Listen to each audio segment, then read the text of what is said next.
Shalom, kami dari kelompok 7 ingin memperkenalkan diri. Saya Kandida Umbuhale Kunungu. Dan saya Frederika Kayana Menja. Dan saya Sola Gracia Muramango. Saya Aflin Walimpir. Yang pertama, apakah itu etika bisnis Kristen? Etika bisnis Kristen adalah sistem nilai dan prinsip moral yang menginteraksikan ajaran Kristiani ke dalam praktik bisnis sehari-hari. Konsep ini didasarkan pada pemahaman bahwa bisnis bukan hanya tentang mencari keuntungan, tetapi juga tentang menjalankan panggilan Tuhan dalam dunia kerja. Yang pertama, integritas dan kejujuran. Tidak hanya menyembunyikan informasi penting dari pelanggan atau mitra. Yang berikut, memberikan kualitas produk atau layanan sesuai dengan yang dijanjikan. Melaporkan keuangan secara akurat dan jujur. Yang kedua, keadilan. Memberikan upaya yang layak kepada karyawan, memperlakukan sesuai pihak secara adil tanpa diskriminasi, menghormati hak-hak konsumen. Yang ketiga, kasih dan pelayanan. Memandang bisnis sebagai cara untuk melayani sesama, mengutamakan kesejahteraan karyawan dan masyarakat, memberikan kontribusi positif bagi komunitas. Yang keempat, tanggung jawab, memenuhi bahwa semua sumber daya adalah titipan Tuhan. Pandangan Alkitab tentang bisnis. Alkitab memandang bisnis sebagai bagian dari panggilan hidup yang dapat digunakan untuk memuliakan Tuhan. Beberapa prinsip utama meliputi yang pertama, kejujuran dan integritas. Timbangan dan neraka yang tepat adalah memiliki Tuhan.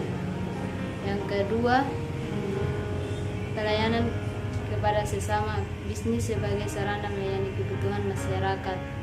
Yang ketiga, penata layanan, pengelola sumber daya sebagai pemberian Tuhan dengan bijaksana. Yang keempat, keadilan, memberikan upaya yang layak dan perlakuan adil kepada pekerjaan. Yang keenam, kemurahan hati, berbagi berkat dengan yang membutuhkan. Di sini saya akan menjelaskan tentang dua tokoh Alkitab yang terdapat dalam Alkitab Kisah Para Rasul 16 dan 12-15, yaitu Lydia. Yang kedua, Yusuf, Kejadian 39 dan 41. Pedagang kain ungu atau tekstil mewah berasal dari Tiatir, berdomisili di Filipi, menjelaskan bisnis perdagangan internasional. Kedua, Yusuf, bendahara atau perdana menteri Mesir, pengolahan ekonomi dan logistik nasional, mengatur sistem distribusi masa kelimpahan dan kelaparan. Ketiga, pedagang, mereka tentang menggunakan rumahnya untuk melayani para rasul, berbagai harta untuk kemajuan Injil. Yang ketiga, mengakui bahwa kemampuan berasal dari Tuhan, menggunakan posisinya untuk menyelamatkan banyak nyawa.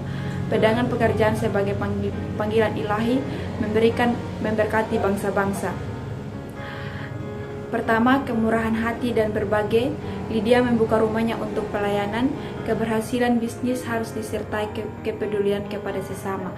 Ketiga, mengandalkan Tuhan. Kedua, berhasil melakukan untuk melayani kemuliaan-Nya. Hal-hal yang perlu dimiliki pembisnis beretika. Pertama, karakter pribadi.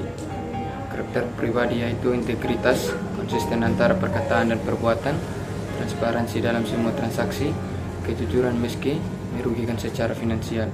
Yang kedua, kerendahan hati, mengakui keterbatasan dan kesalahan, mau belajar dari orang lain, tidak sombong karena kesuksesan. Disiplin diri, mengendalikan keinginan untuk keuntungan instan, konsisten dalam menerapkan prinsip etis, manajemen waktu dan prioritas yang baik, keterampilan manajemen, kepemimpinan yang melayani, komunikasi yang efektif, delegasi dan pengembangan tim. Yang kedua, nilai dan prinsip. Pertama, nilai keadilan. Praktik bisnis yang tidak diskriminatif, kasih dan empati, peduli terhadap kesejahteraan karyawan, memahami kebutuhan pelanggan, berkontribusi pada masyarakat. Yang selanjutnya, tanggung jawab, akuntabilitas atas semua keputusan, bertanggung jawab kepada Tuhan dan keluarga dan masyarakat, dampak lingkungan yang positif. Yang ketiga, spiritualis dalam bisnis. Doa dan meditasi, memulai hari dengan doa, mencari bimbingan Tuhan dalam keputusan sulit, dan refleksi spiritual yang teratur.